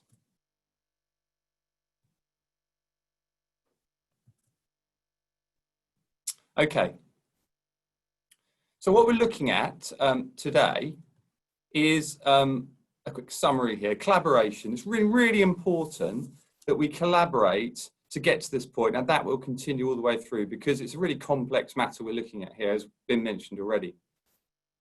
I'm going to talk about a roadmap for change, because what we're trying to work out is how do we actually deliver this in practice? Who's going to drive the change and making resilience a more mainstream activity? Then I was going to look at domestic, because it's been mentioned already about flood re, and we'll just look at where the opportunities lie there, repeating some of the points made, but they're good ones, and look at what the barriers are that are getting in the way. And finally, talk about the commercial situation, which without flood re is more difficult. And Mary's brought this to sharp focus on the challenges of getting affordable flood insurance. So, how has collaboration got to us where we are now? Well, there's a picture there Graham will be familiar with. It's the Property Flood Resilience Action Plan. which was created by the round table in order to set the plan. What are we trying to do here to make resilience a mainstream activity? And what was really clear from that, from all the work we did, was that this was a really complex issue, because we've got all of these stakeholders, government, insurance, professional, legal, endless numbers of people that touch on resilience in their work. And we needed to really understand how they interrelated. And just looking at insurance, for example, we've got on the group, we had the ABI, we had BIBA, British Insurance Brokers Association, CILA, Chartered Institute of Loss Adjusters, insurers, brokers, loss adjusters, surveyors, Uncle Tom, Cobley and all, basically. So loads of people involved in this, and that's just one of these sectors. So they've got to understand what we do and have it as part of their process. So pretty tricky to do, but great progress made by collaborating in these groups. And it's brought on lots of new projects and products that we've been working on together. Cywin are doing a project on training qualifications for competence as surveyors, which we've got our first meeting on next week. There's a Pathfinder project, which have been mentioned in passing. So there's Pathfinder projects in the Southwest, in Oxcams, and in Yorkshire. And that's £3 million of government money, which is fantastic. £1 million in each area to spend on education, on data gathering and collecting of information and examples of good work. There's also the guidance coming out from the Code of Practice on specific areas. And there's work by the Behavioural Insight team. We're doing some looking at what's the thinking, what drives people to uptake resilience, what behaviour will make this change. So I'll move on to the roadmap for change. So what we're talking about here is, we had a look last year it was now, at what are the areas that we can focus on to drive the uptake of resilience. Although no one acts in a bubble, there are clear areas where we have to drive our communication, our ways of working with these groups to drive the uptake of resilience. Because what we're trying to do is demonstrate in all of these areas that resilience is something that's achievable, that can work in their sector or their industry or their part of business. There's a clear delivery mechanism for them to access resilience or engage in resilience. It is routinely implemented. The next stage is people to see that it's just what people do until we get to the ultimate point where it's normal behaviour. So if we look at those quickly, we mentioned already about planning. How do we ensure that planning authorities understand what's possible? So it's not just about building buildings higher. There are other things that can be done in the planning. Professional driven, it's about surveyors, architects, and being able to invest in training, believe this is a market they need to give advice to their customers on. We're trying to get the public to be engaged with all the work Mary's doing and the round table in understanding that resilience is a thing that people should think about and do and works. On the business side, which is a specific interest of mine, how do we get businesses to really engage and realise that this could cost them their business if they don't make themselves more resilient to flooding? Lenders and investors are really key, because in their sector, they've got money at risk if businesses fail, and up to 40% of businesses don't survive a flood. So it's really key. On the roadmap to change, how do we change this so that in the insurance sector it's different and we actually build resilience into what we do? Well, crucial to this is the Code of Practice and the evidence base. We have to have that, and it's great news we've made progress on both those areas. We've now got to embed the code in what people do. After that, there's the homeowner and SME. There's the ability for those sectors to have a good survey, have a good process in which they can understand resilience and make it happen. On top of that, you need demonstrators that Mary's talked about, the EMAG, the Pathfinder projects are having roadshows, they're having vans and things fitted out, resilient measures, things that mean that resilience is what people see. They need a flood certification score. Insurers will want something like a energy certificate, something that they can look at and go, yeah, I got a badge, I can see it's effective, it's working. And only then will we get this price reflective mechanism for flooding. So have a little look at the domestic opportunities. So I'll skip through some of these been mentioned already, because the quinquennial review, the Build Back Better is great. That would make a game-changing impact, because people would, as part of normal process, be more resilient. but we really hope government will support that. Then it's important we build confidence, and work the Mary's doing, the Pathfinders are doing, and the Roundtable will build the communication and the fact that resilience works. We need the evidence base. Now, this is really important that the evidence is there so insurers have confidence in the numbers that this is making big savings. Mary showed some examples. We need more examples of that. But really key, and Sarah mentioned about the process, is the process change. In the NFU, giving the £5,000 as part of policy, we would hope that other insurers might follow and see that either as a way to gain more customers, or alternatively to be more, to be driven by customers demanding so that sort of cover or being paid for it as extra. We're then looking at things like cost neutral resilience. As Sarah was saying, insurers do this when they can, but the real challenge is making it part of processes. And unless that's what me as a supplier, I'm in the loss adjuster, I'm a surveyor, and unless it's part of what I do as my DNA because the processes reflect it, then sometimes opportunities are lost. So we need to take more opportunities for that, which we can do. And it's the same with the grant. There's uptake, but we can do more. So I think there's good opportunities there to improve that. Barriers to domestic. The empirical evidence is key, but I'll just share with you a little bit of information here. From some research Flood Re have funded with the University of West of England and Sedgwick. We've been looking at 700 completed flood claims, and some key messages have come out about resilience. Is low-cost resilience can be more effective than people perceive, and mostly because a lot of the flooding is of short duration and low depth, and resistance is often, as has been mentioned, quite effective at reducing or stopping waters coming in for these short duration floods.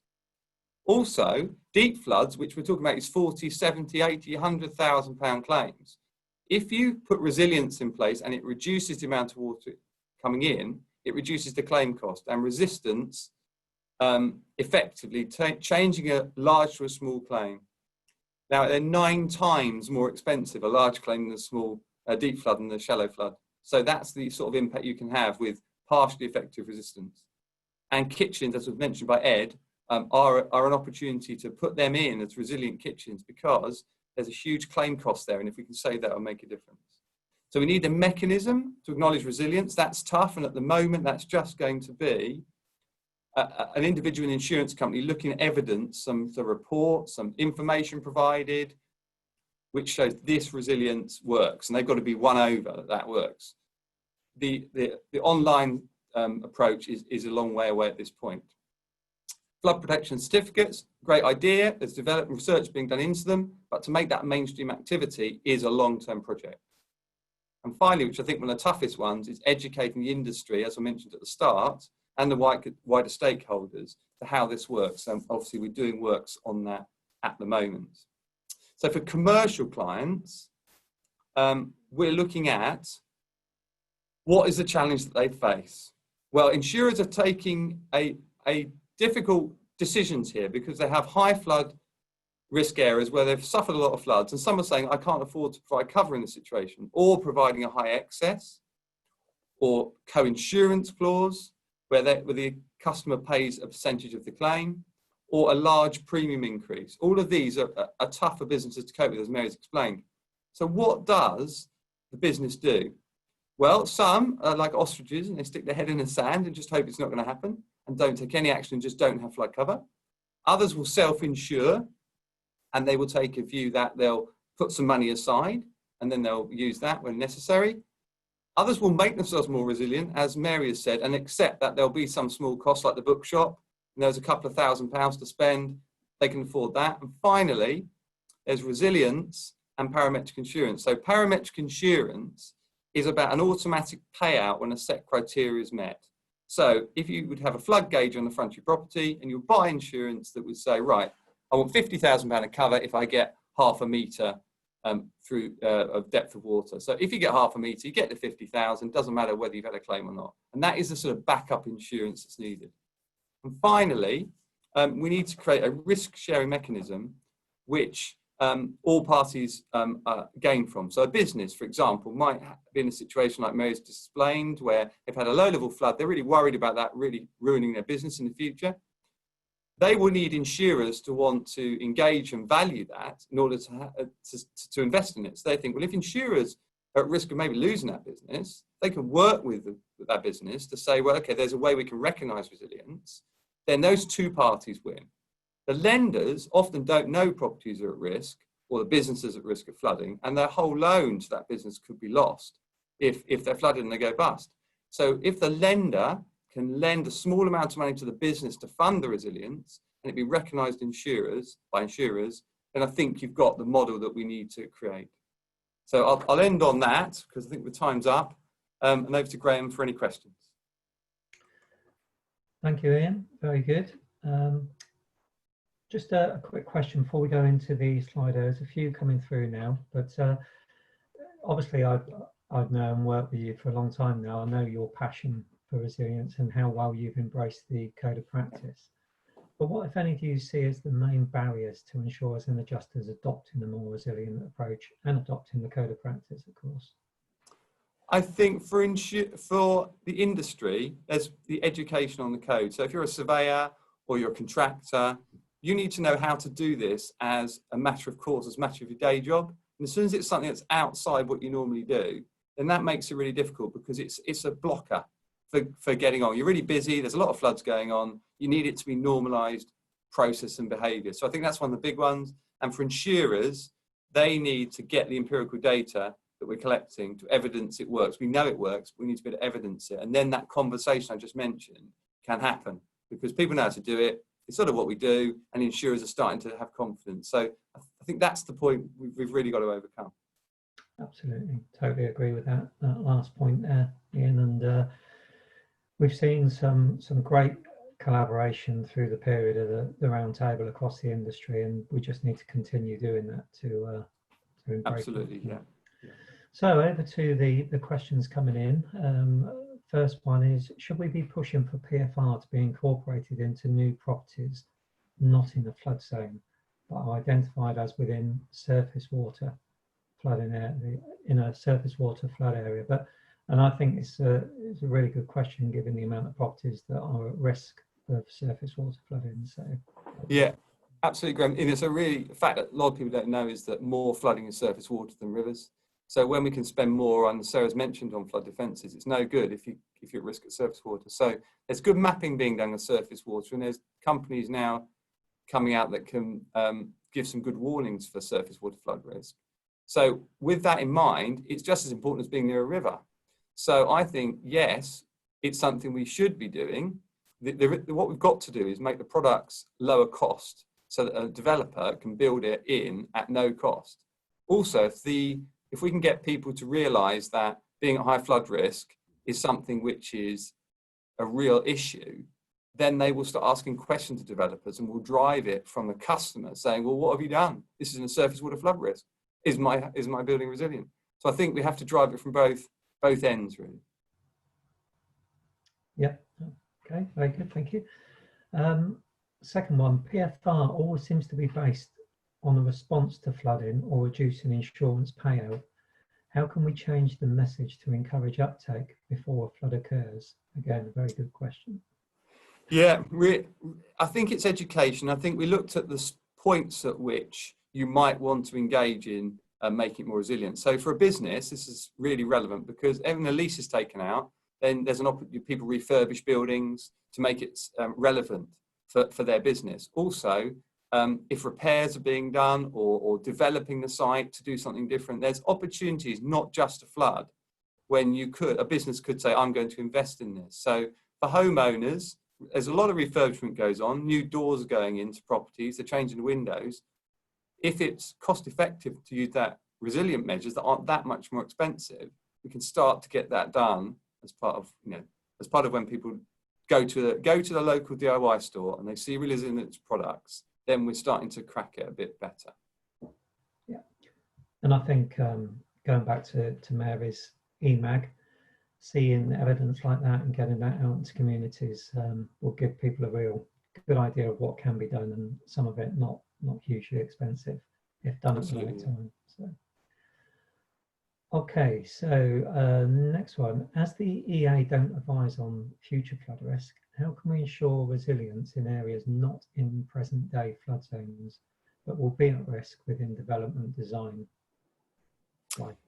Well, I suppose this is about, if you're saying it's completely not in a flood risk area at all, then it's difficult, because if the mapping shows there's absolutely no flood risk, it's going to be very hard to do that. Where I think we're probably talking about is where the flood risk is for what we call a 1 in 200, 1 in 500 year flood event. So when the annual probability is really low of a flood, but that is on current rates. If with climate change, that would turn into a flood that's much more likely to happen. So if we have that sort of situation, then I think we need to be talking about understanding your flood risk better. So we're looking to future flooding risk according to the climate change predictions. And then the conversation is just like any other property. Yet there is a flood risk. It's just not manifested itself yet and immediate, but we're expecting what you think a high flood risk property down the road will be what you will be in 10 years' time. So it's that conversation about understanding flood risk better, which is quite difficult to communicate, I think. And again, I think part of that question is really understanding what changes are going to change that flood risk in time, which is a difficult one to predict, I guess. Yeah. So this one we've spoke about many times, and it's a good question, but how do we ensure funded PFR measures stay with the property and do not get taken out when property is sold, etc.?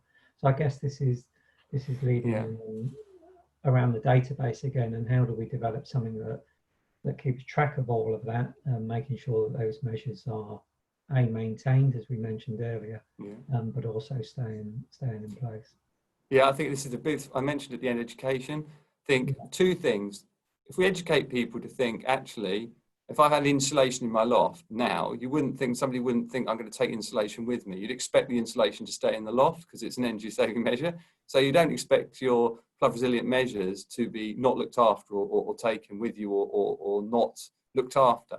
So I think there's the idea of having this certificate of flood resilience, and the education is key, because if you have a certificate that says these things have been done, then you're going to be looking, the lawyer's going to look at that and say, well, get your surveyor to have a look and see if they're still there. And I think that's then the conversation starts to be a little bit different about what you're getting for your house and what you're paying for and what the value is in those measures. So it starts to have value to it. And also if your insurance policy is reflective of measures in place, then that conversation about the cost of insurance comes in. So I think quite a lot of factors there starting to influence people into whether that's something that's that they can worry about, and therefore start talking about to solicitors and surveyors. Okay. Next one, it's a good one as well. All speakers have promoted homeowners investing in adaptation, but as Mary recognised, many simply can't afford it. So why no mention of the EA PFR framework? And I guess the PFR framework is mostly considered as is around properties, isn't it? That particular element. So if you're looking, there's some great work done by the framework, and there's a lot of properties where the EA will look at a flood risk, realise that they can't build defences because it's a surface water issue or groundwater issue, and they want to help, and they help by putting flood resilient measures into those properties. So it's quietly doing good work that no one talks much about, which I think probably I should have raised in my discussion earlier. And that is where I think they're focusing, because it doesn't have to be, it's not whether the house is big or small or expensive or cheap, it's whether there's a need. So often some of the properties that are in high flood risk areas can be of the lower quality housing, because on the last sites to be built on.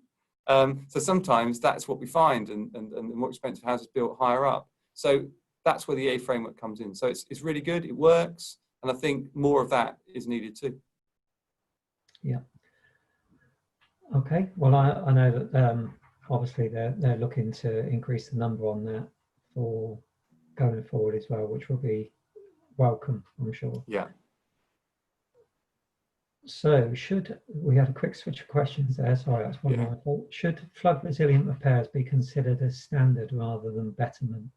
Wouldn't it benefit insurers for the next claim more than policyholders? Don't get me started on this, Graham.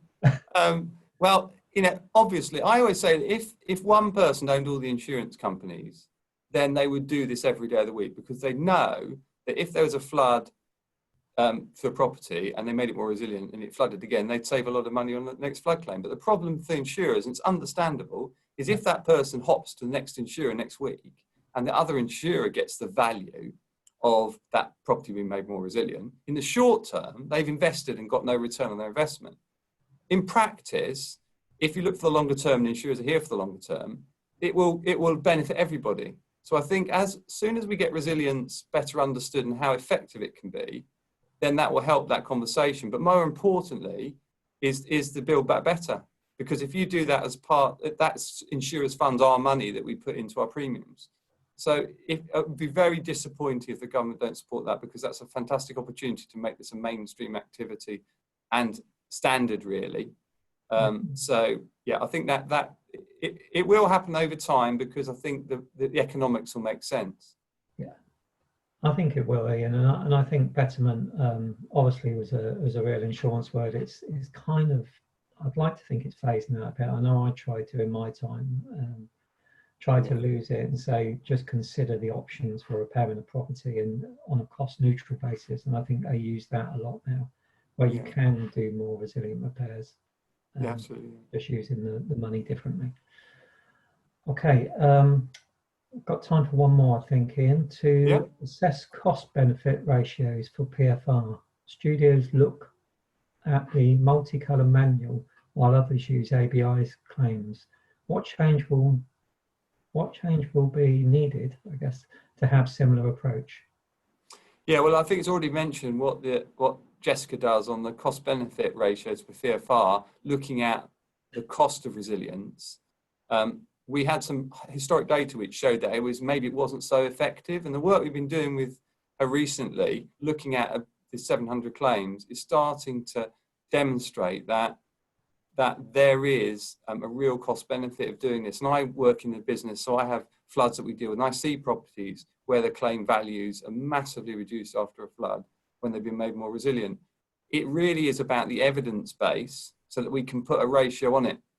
So if you've got a certificate, flood certificate, and we know that can be trusted, we can start to say that if that property was flooded to X depth before and resilient measures have been put in place, there's a reduction of 40% on average for that type of house over that sort of depth of flooding. So you can start to see the benefit of putting in that £5,000, £10,000 against a £40,000 claim. But you need all the bits of the puzzle to come together, and that is the challenge. People are using what they have, and we need to build that evidence base and create into a simple, like almost a chart to say this sort of issue, this sort of saving, this sort of investment. I think if you can get that simplicity to it, it won't be perfect, but it will give everybody what they need, which is a more consistent approach to it. Okay. Okay, well, we've got some really good questions coming through, but sadly we've run out of time to ask any more at this stage, Ian. So thank you for your time. Much appreciated as always. Thanks, Graham. Okay, so as I said, unfortunately we're almost out of time, so I'd like to thank all of our speakers today for their very kind contributions. It's been fascinating 2 hours, which I think has illustrated well the priorities that we need to do to grapple with as a community over the next few years to really mainstream PFR. Taken together with the previous 2 sessions, we hope this series has helped to showcase the opportunities that exist with far wider use of property flood resilience, where we are at the moment on the journey to mainstreaming the approach, and what we have to make sure we focus on to get it right next. The recordings of the previous sessions are on the SciWen website already, in case you missed either of them and want to catch up, and the recording of this one will be uploaded in the next day or 2. I think all the sessions today have linked really, really well and covered some really prime issues I think that we've all faced during PFR.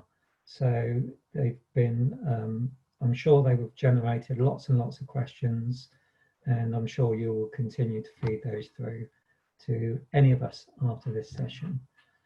So thank you everybody for listening, but now before we finish, SciWen have a request. We really hope that you've enjoyed this morning, and that you found it interesting and educational. We really hope that you like the fact that it was a free event. As an organisation, SciWem is really keen to bring this kind of event to as wide an audience as possible. We think this is critically important to building a green and resilient recovery from the current circumstances. But like many charities in this sector, SciWem have been hit hard by the impacts of coronavirus. Many of SciWem's commercial activities which support free public benefit activities like these have stopped. Without support, SciWem won't be able to run these kind of events in the future. So if you did enjoy this morning and you'd like SciWem to be able to continue delivering these kinds of outputs, please consider making a small donation. If you'd be kind enough to go to www.scywem.org/donate, then SciWem would be enormously grateful. SciWem also want to hear your feedback. If you have 2 minutes, a survey will automatically launch at the end of this webinar. Please do respond. They generally take your feedback very seriously. And if you've liked these events and they've inspired you to think about becoming a member, there's also somewhere in that survey you can give your details. And SciWem will get in touch with you to give you more information on that. That just leaves me to say thank you very much for joining us. Thanks again to White House for your generous support of this series, and thanks again to all our speakers across the last 3 weeks for your generosity in speaking. Please look out for other events on SciWem are running. There's a whole range of really interesting ones.